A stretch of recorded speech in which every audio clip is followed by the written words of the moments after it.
Hello my dear families, welcome to our channel Rama talks and blogs. ఈరోజు Sunday కదండి. ఎవరెవరు ఏమేమి స్పెషల్స్ చేసుకున్నారో తప్పకుండా కామెంట్ చేయండి. మేమైతే చేపలు ఎగురు చేసుకున్నాము.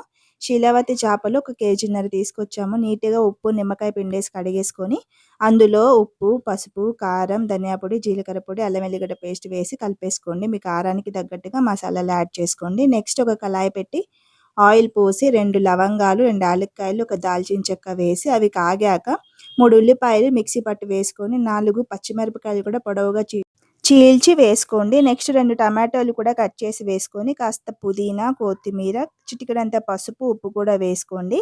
నెక్స్ట్ మనం చేపలకి మసాలాలన్నీ పట్టించి పెట్టుకున్నాం కదా ఇందాక, అవన్నీ చేప ముక్కలన్నీ ఒక్కొక్కటిగా ఈ కర్రీలో అడ్జస్ట్ చేసుకుంటూ వేసేసుకోవాలి. మంటని మీడియం ఫ్లేమ్లో పెట్టి కుక్ చేసుకోండి. 5 మినిట్స్ మూత పెట్టి అస్సలు అడుగు పట్టనివ్వద్దు. నెక్స్ట్ ఈ మసాలాలు వేయించుకోండి. 2 స్పూన్ల మెంతులు, 1 స్పూన్ జీలకర్ర, 1 స్పూన్ ధనియాలు, 1 స్పూన్ ఆవాలు, 2 స్పూన్స్ నువ్వులు వేయించేసుకొని పక్కన పెట్టుకోండి. నెక్స్ట్ 5 మినిట్స్ తర్వాత ముక్కల్ని వన్ సైడ్ నుంచి ఇంకొక సైడ్కి అస్సలు విరగకుండా నిదానంగా తిప్పండి. ఎలా పడితే అలా తిప్పొద్దు, చేప ముక్కలు విరిగిపోతాయి.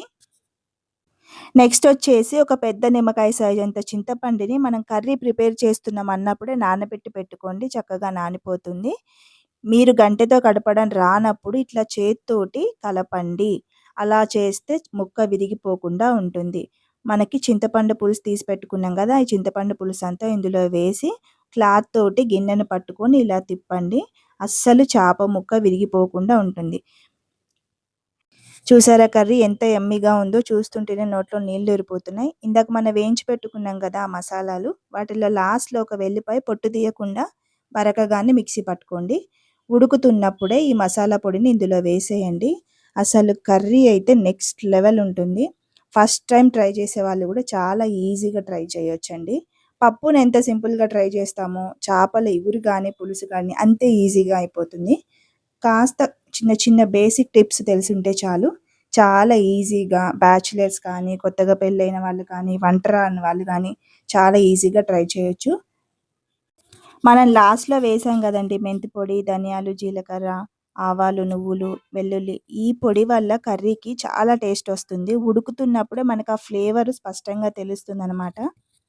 15-20 మినిట్స్ మీడియం ఫ్లేమ్లో కుక్ చేసుకోండి. ఇంకా మన చేపల పులుసు అయితే రెడీ అయిపోతుంది. నెక్స్ట్ కొత్తిమీరతో గార్నిష్ చేసేసుకోండి. ఇంకా అంతే, చేపల ఇగురు రెడీ అయిపోయింది. దీన్ని ఒక 2 అవర్స్ తర్వాత తింటే ఆ టేస్ట్ ఇంకా బాగా తెలుస్తుంది. మాకంత టైం లేదు, అందుకే మేము వెంటనే తినేస్తున్నాము. నేను చేసి నేనే పొగుడుకున్నానని కాదు కానండి, చేపల కర్రీ అయితే సూపర్ అంటే సూపర్గా వచ్చింది. వేడి వేడి అన్నంలో ఈ చేపల కర్రీ వేసుకొని తింటే ఆ టేస్ట్ మామూలుగా లేదు. చేపల లవర్స్కే తెలుస్తుంది. ఒక 1 అవర్ తర్వాత చూపిస్తున్నాను చూడండి పులుసు ఎంత చిక్కబడిందో. మీకు ఈ వీడియో నచ్చిందా? నచ్చితే లైక్ చేసి సబ్స్క్రైబ్ చేసుకోండి. బాయ్.